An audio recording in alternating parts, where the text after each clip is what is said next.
We'd like to acknowledge the traditional custodians of the land on which this podcast was produced, the Gadigal people of the Eora Nation. We pay our respects to elders past and present. This episode contains discussions of physical and emotional abuse and coercive control. If this raises any issues for you, support is available through the links and phone numbers in the show notes. It's 1996 and we're at a wellness festival in Sydney. We're here with Carli McConkey after she made the last-minute decision to head along and see what it's all about. She strolls past the stand and is handed a brochure. It's for a course that promises to help her reach her full potential in all aspects of life. Carli's been feeling lost and thinks this encounter could be it, the sign she's been searching for. With hope in her heart, she excitedly signs up for the course. What Carli doesn't realise is that this will become the first step into the descent of a cult. This cult is where she'll spend the next 13 years of her life. I'm Ant Middleton, and this is Head Game. Today, a story of mind control and resilience on the road to recovery. Carli McConkey, welcome to Head Game. Your mindset has been manipulated. You've taken control of it. It's been taken charge of. It's fascinating because you were brainwashed, let's say, into a cult. But take me back to the very beginning. So I'm 21 years old. I graduated, I think it was March that I got my graduation certificate. And then in the May, it was one Sunday afternoon. I had been having a sleep and I just saw in the newspaper that the festival was on. It was honestly through a newspaper. Yeah, 3 o'clock. Flicking through. And exactly. Like, it was wow. 3 o'clock in the afternoon. I thought, okay, I'm going to go and have a psychic reading. So I went straight there, got the psychic reading, sat down with this lady. She was lovely, gave me the reading, and then she said, you know what you need to do? You need to do this personal development course. It's called The Next Evolutionary Step. You only have to do this one course. It will give you all the tools to enable you to reach your potential, find your direction, de-stress, have health and well-being, build better relationships. So she said, okay, she gave me the brochure and the little package and directed me to the stand. So this sounds like a bit of a behind-the-scenes work here. So definitely. This was all preempted from spiritual reading. Exactly. And pretty, in hindsight, obviously she was recruiting me. That was the recruitment method. And she was part of the cult. Wow, so they've gone deep into you, answered a few questions probably that you were like, oh, this is amazing, this is where I need to be, this is where, I thought it was a my sign. belonging is. Yeah. Yeah. So that step into when they took you, you were just like, I'm in already, almost you sold me. Sold straight away. Yeah. And then, so I went over to the stand, saw all the smiling people, looking healthy and vibrant and that type of thing. There's kind of that love bombing that you hear about. And then what happened was they said there was a free Stage 1 seminar at the Hilton Hotel. Okay, so I took my mum, and my sister to the Hilton Hotel, who is now, we realise, the cult leader, the head of the company. She stood at the front. She's like less than 5 foot tall. She was, slim and trim and fit, very charismatic, and was just walking across the stage talking about, what the program would do. She had people who had completed the program stand at the front, do testimonials. They were all smiling and, all that type of thing. And then, I was already sold, but then I signed up straight away. My mum and my sister actually did do the first program with me. That was at Macquarie University. Okay, so, these locations are all very above board. You think everything's fine. It's just a personal development company. You're doing this course to better yourself. So that was on a Thursday night, Friday night, all weekend and Monday night. So intense it from was, the off. So it was a case of not giving you much time to think. Yes. From the reading into the Hilton and then bang, bang, bang. That was early July. Before you know it, you're engulfed in it, right? Exactly. Very clever. Yes, it is. And that particular course, we were vegan and we would get up early. We were given sort of exercises to do, meditation, listen to her on a meditation tape every night. We had homework. We had to write down our dreams. We had to juice fresh juice every morning, that type of thing. So you'd literally get up at 7 and you wouldn't even finish the course till like 10, and then you had to go home, do all this stuff. So sleep deprivation already started, food deprivation already started. And the ultimate thing, her premise was that we were cleansing our cellular memory from this lifetime, past lifetimes, and our ancestors. And we had to do a lot of emotional release. So there was 80 people on that course. And in this one room... 80 people? 80 people. And we were yelling and screaming and getting our anger out and rage. And, you know, they said, okay, here's a pillow, here's a big black gymnastic mat, you know, the 6x4 foot gymnastic mats. We had to think of either our teacher, our parents, our siblings, whoever, and yell into the mat, punch and, you know, yell and scream. So we had 80 people doing that, so complete sensory overload. And there was one point where I was hovering in the corner with my mum, sort of hugging her, like obviously distressed. And, you know, the woman came, the cult leader as such, came up and said, you know, I think you need to take responsibility and move away from your mother and, you know, take responsibility for yourself. It's happening, right? So it's already, she's happening. pushing me away from my mum and my family. Wow. So they're controlling your food, your sleep, yes, your mind. Yes. They're not giving you even time to think for yourself. They're thinking for you. That's right. They're actioning stuff for you. Would you say that you were hugely, before you went to that reading, were you vulnerable? Do you think that you were still looking for yourself and they came in and you thought there'd be that piece to the puzzle, right? Exactly. That will complete you. Yeah. And I think because I was a very idealistic person, I had everything to give. I wanted to do something good in the world. I wanted to contribute, be of service in the world and do something big that would, you know, help in some way. And I think I was vulnerable. And unfortunately, what happens with cults is you're in the wrong place at the wrong time. I mean, that was obviously what happened. Right place at the right time, which you thought you were at the right place at the right time. That's exactly right. Yeah. But ultimately, you weren't. Exactly. You flipped that. You're at the wrong place at the wrong time. And I think something else important is that the woman the founder, who was up the front, the charismatic, we'll call her cult leader now, it felt like she was psychic and she was reading you and knew everything about you. But the fact is that we'd had to complete a background questionnaire all about our health, our medical history. She and there was a support team of about 6 people who were her, you know, it's like a gang, really. And they're breaking all that information down. Oh. They know when they know when to use. They're running the course. They're running you. They're running your life. So they know, like, we're going to use that on day 4, for example, exactly. when we do this type of exercise. And then you're like, wow. You know, how do they know that about me? This is really working. They're filling in the blank gaps that I never knew were there, and now they're identifying new things. But ultimately, they're doing a full takeover of your heart, body, and mind. Absolutely, spiritually as well. Yeah. So, how long was this? Did this course go on for? How long? So I went to the psychic reading in the May. I believe that the Free Stage 1 seminar was in the June, and I did the next evolutionary step in the early July. And as soon as that finished, at the end of that program, you learn that there's 17 other courses that you can do. Of course there is. And, you know, they're week-long weekends, a year-long course, this type of thing. And because you've been in sensory overload, you know, you've been vegan for most of that course, you're on a high, but you've just opened up all of this trauma and everything. And so you're feeling so unsettled. And, you know, she says to keep sort of integrating and evolving or enlightening, you know, you have to keep going.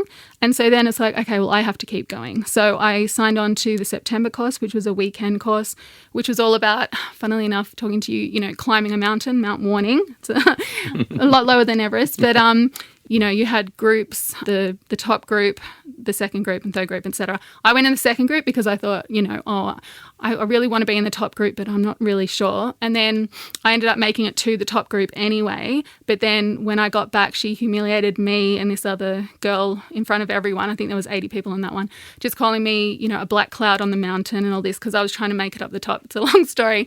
But so, you know, she humiliated me in front of everyone. So I'm like, oh, I'm a bad person. I need to keep going, you know, that type of thing. That was September. I signed on to the next course, which was October, which was an 8-day, 7-night course. And I think this is probably the most important to reflect how in one small space of time you can utilize all those what we call thought reform and mind control techniques. So mind control techniques, because they're very, very clever at what they do, right? Definitely. They're very clever as well at just making you feel, bringing you up and then knocking you back down, making you feel worthless, going... to keep you in that system. Absolutely. So this 7 to this 7-day course. This sounds like that. Yeah, it is very interesting. So what happened was, we all met at Queensland University campus. We went into a big hall there, and we'd had a list of things that we had to bring. And you're not supposed to tell anyone about the courses that you've done, absolutely anything about them. The lady said, keep an open mind and all of this. And, if you find out what's in the course, then that's going to block you with being open, etc. So we had this list of things we need to bring, and basically we got in there. She's standing up the front with her 6 support teams, black cap, white and black clothes and just blank faces. They started sort of basically verbally abusing us, telling us we're not allowed to go to the toilet unless we have permission. They took off our ID, wallets, watches, all that type of thing. All of a sudden we're in complete fear. The premise of that program was to move through your fear, right? We were completely terrified, and we'd already had to wait hours to go in, so that was anxiety building. We were in there for hours.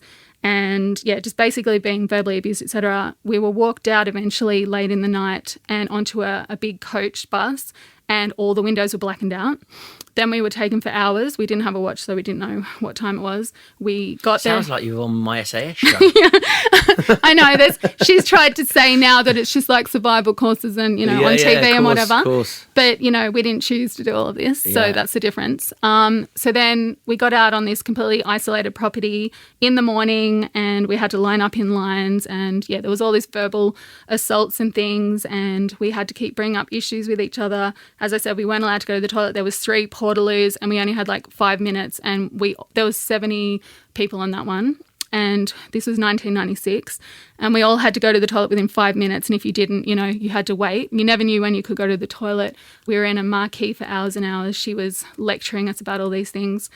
We only had like around 2 hours sleep a night. We went without food for over 24 hours. We were in tents with 2 people, and, sometimes they'd take the tents away and just do all these weird and... Really messing with your head. Totally messing with our heads. Like complete, just smashing you back down and... Yeah. And we didn't, we couldn't trust anyone, obviously, because you'd have people bring up issues with you all the time and all that type of thing. And then, like in the morning, we'd have to go for a run every morning, and then we'd have to jump into this pond, a murky pond, naked. I know it sounds terrible. And that sounds weird. It is. I know, it is. So we had to stay in the pond, and we couldn't get out until she said so. And if someone took a while to get into the pond, that just prolonged the time. And we were in the pond for we don't know how long. And then in the marquee late at night, I don't really like talking about it, but she was showing us pornography and on the TV, like it's totally weird. And there was one stage where we had to stand up on a stage naked in front of like 70 people from the age of, 17, 18 to, 80. And we had to say what we liked about our body, what we didn't. This is the type of she's a sadist, obviously. Complete humiliation. Yeah. And, you've got this support team in her who's been verbally abusing you the whole time. You're going through, you're sleep deprived, food deprived. Yeah. You're in survival mode. So as you would know, you're you're operating on your reptilian brain, your emotions and intellect have been like pushed down to a pilot light, almost gone. You're on an isolated property. You can't even go anywhere. You can't run away. You have no idea where you are. So it was very sophisticated, calculated manipulation and mind control techniques. And at the end of it, you have this big party where you dress up and, in your beautiful dress and high heels and the guys. And we have a really big party where we all dance with each other. And, Sounds like a horror movie. It is a horror movie.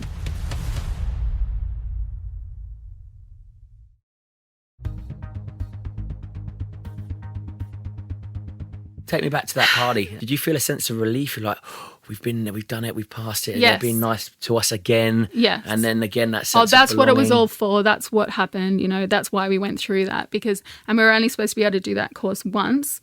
Flip forward many years, and I actually had to do the horrible thing again. But I guess, at the party, you're so in shock at what happened, and your brain can't process what the hell has happened. But okay, you're having. Of course, you enjoy that as much as you can. But I think you just go home to your normal life and you're shell-shocked. People can't relate to you anymore because you can't relate to them. You can't tell anyone what you've been through. Of course you can't. Yeah. You can't. No one can relate to you because you tell them what you've been through. They think you've lost your mind. Exactly. Which you actually have. But no, you haven't. They've got in charge of it. That's true. They've taken over your mind. They've got your mind. I agree. So when you go back to what was your normal life if you had one? Sure. I guess at that stage I was living with my parents, just doing temp work, etc. and I think I was in a PR job for about a year. I went over to Italy just to be a nanny. I was offered a position, and I went there only for a few months, and I ended up leaving and going to Siena and learn Italian, and then I went to London, and I'd got a job within the first week. I was so happy. I'd met some travellers, and I had an apartment, a job within 1 week. And unfortunately, my dad almost had a heart attack and had sort of 5 bypasses. So I flew home the next day, and then that was cut off.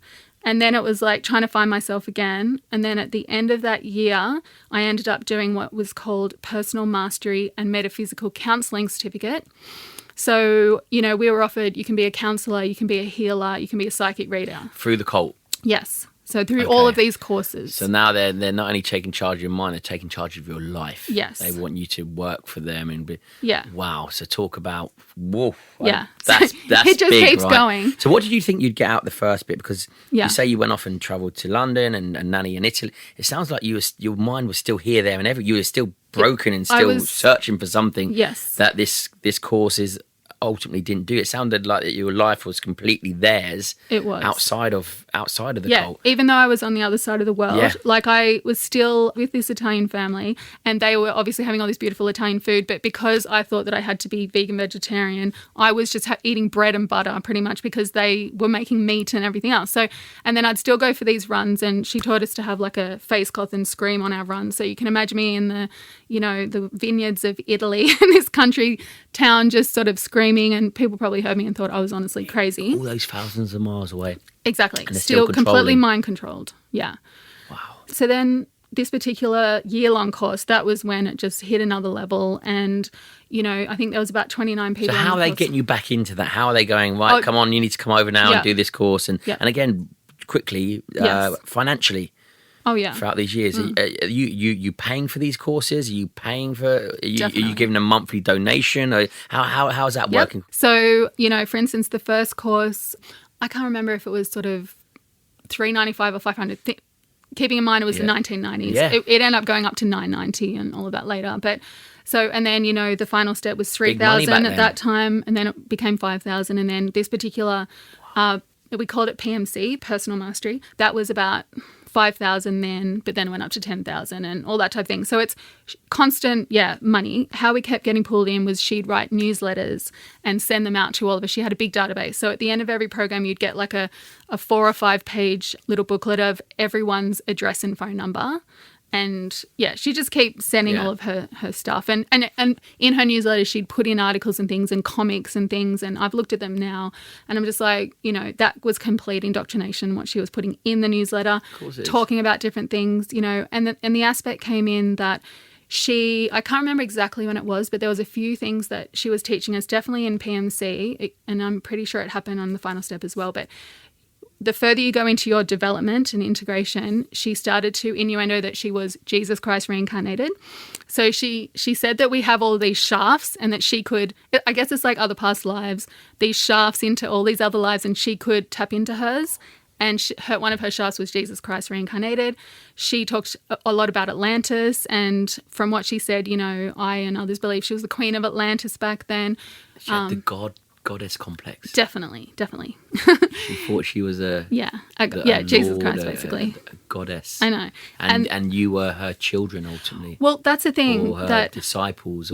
she was separating us from our friends and family, and she was putting herself forward as the mother figure, right? So there was a spiritual and a religious connection. Totally. There, which had Ideological you and religious. Full, because you're both, right? You're I've learned hugely everything. spiritual and you're hugely My base religious. was religious, yeah. So, gosh, so you were her prime target. Definitely. Yes. Yeah. Yes. So you Shocking. go on, and so now Yeah. you're at this stage. You've got your life, you've got your finances. Yeah. The indoctrination is, but now it's, I want your career. I want you fully involved in this. Yeah. So you can become an instructor. You can become a counsellor, a healer. What did you do? Yeah. So that particular year when I was doing the counselling certificate, you know, I did that. I also did at the same time the healers course to become a healer, and I did the psychic readers course a couple of years later. So, and, you know, it was all about you can make money on the side being a counsellor, being a healer, etc. And you can make money with me being an instructor eventually after you evolve and integrate up to, you know. Once you're good enough, basically. Yeah, exactly. So this year course was just crazy. We hardly slept, and we had these books we had to read, and we had to like just a lot of sleep deprivation and crazy. And we had to bring up issues with each other, and it ended up getting a little bit physical. So it was all right for there to be a bit of physical altercations and things, which now in hindsight, having educated myself, is radicalization and violent extremism, because you're radicalizing to believe that violence is okay and warranted. And I think, you know, she talked about Jesus Christ and, you know, oh, why do you think he went into the desert for 40 days and 40 nights? Basically innuendoing that they were bringing up issues and beating the heck out of each other. Do you know what I mean? So she was... Just normalising it. Normalising. And I think that's an important point, because, as I said, with the final step, they test you. Like, they don't start out knowing, okay, I'm going to do this and I'm going to get this reaction. They will test the boundaries with, you know, one of the ex-cult members says that he reckons the final step was definitely her indicator of, okay, who's weak, who's strong, who am I going to be able to, you know, get through. And I think, you know, a lot of people, think that cult members are crazy, they're idiots and they're weak. But I mean, to go through what we did, you have to be incredibly strong, have the head game. Disciplined. Disciplined, you know. Committed. Totally. You know, driven. Yeah. There's all those positive traits that you need. That's exactly right. Yeah, hugely.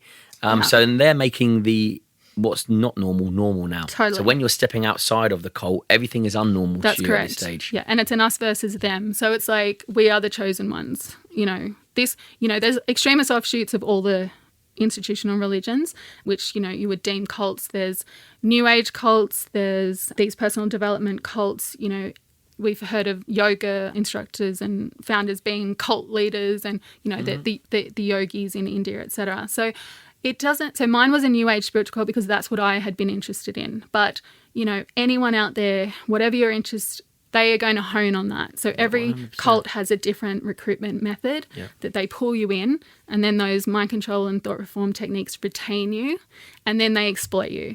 So I ended up doing almost all the courses. There was about 26 courses. So you're fully committed. Fully career, social, Yeah. family. Do you meet anyone in there? So when at the end of that PMC, it was 98, and then in the May of 99, I still hadn't had a relationship. I'd been too scared and fearful to be in a relationship. So I ended up... That's what they don't want, right? Because then you start to see what is actually normal, what is actually real, the reality of life, and they don't want that. Yeah. Mm-hmm. So, well, I think it really depends on... So she was manoeuvring relationships the whole time. So I did actually meet my now 3 children's father, and he, I think, had done one course by that stage, and I met him through one of the girls on my year-long course. So I did meet him. I was scared to obviously go on a second date, but after everything, I pushed myself and I went out with him. So we ended up moving in together, and we were in Brisbane at that time. I'd moved up to be closer to the cult, and then we moved down to Byron Bay because that's where his father was living. He comes from that area. I had applied for a job with the woman at her property and with the organisation, and, you know, in September I wrote my second letter, and she said, no, there's no jobs. By November, she said, yes, come and work for me. There was always a job for you, right? That was always a job for you. She pushed, I'm not good enough again, and going. Then her offering the olive branch again, right? Yes. Rather than you going, can. Yeah, and the unfortunate thing is that she said, okay, you'll learn the ropes. I won't give you money right now, but once you learn the ropes, then you'll get paid. I ended up working for the next 10 years for her as her personal assistant and on the property, 100-acre property, and I never got paid. I got one $5,000 check.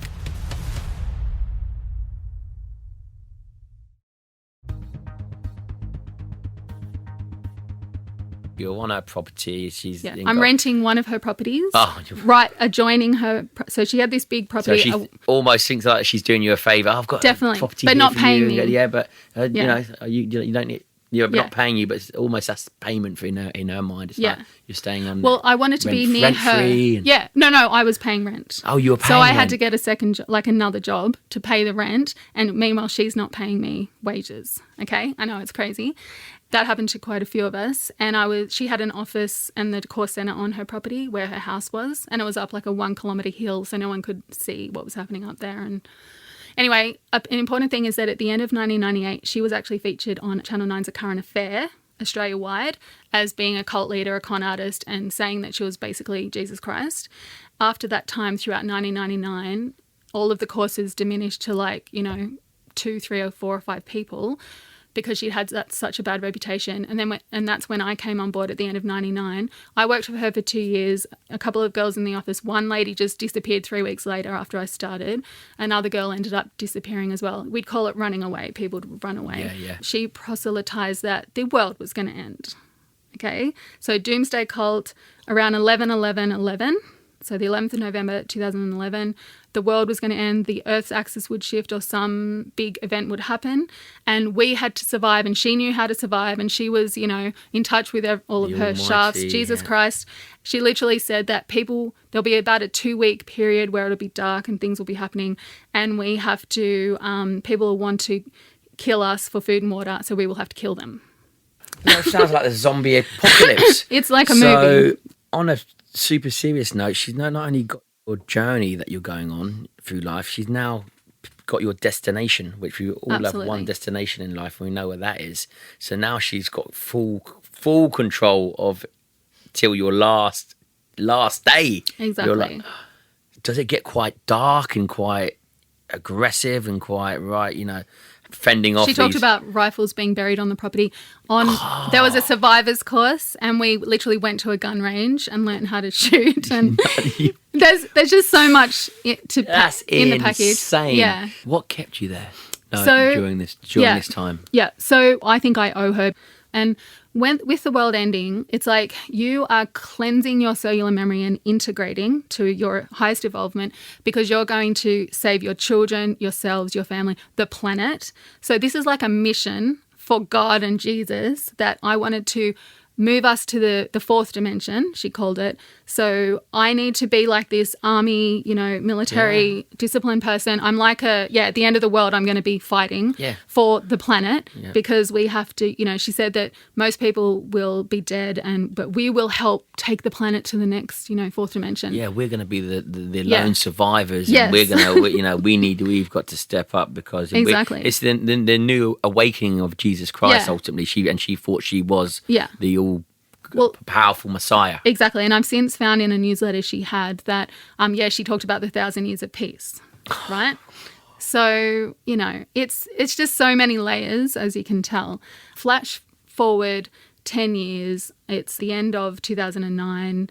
So you're in this for I was in there for 13 and a half bruised years. and in the trenches for years, right? I was. This wasn't just a case of months and something you realise something. Yeah. You're just, this is completely normal to you. Yeah. You're and then you still have your doubts and things, and you think, I don't know if I can keep going with this, or but then she throws you another olive branch. She does. It's always like, and then I'll have gone through all of this crap, and then like we went to Samoa in 2005 after I got married, and then I separated from my husband about 3 times because she would like put us together, separate us, put us together, separate us. So do you remember the moment or the awakening for yourself when the penny dropped, when you were like, this is insane?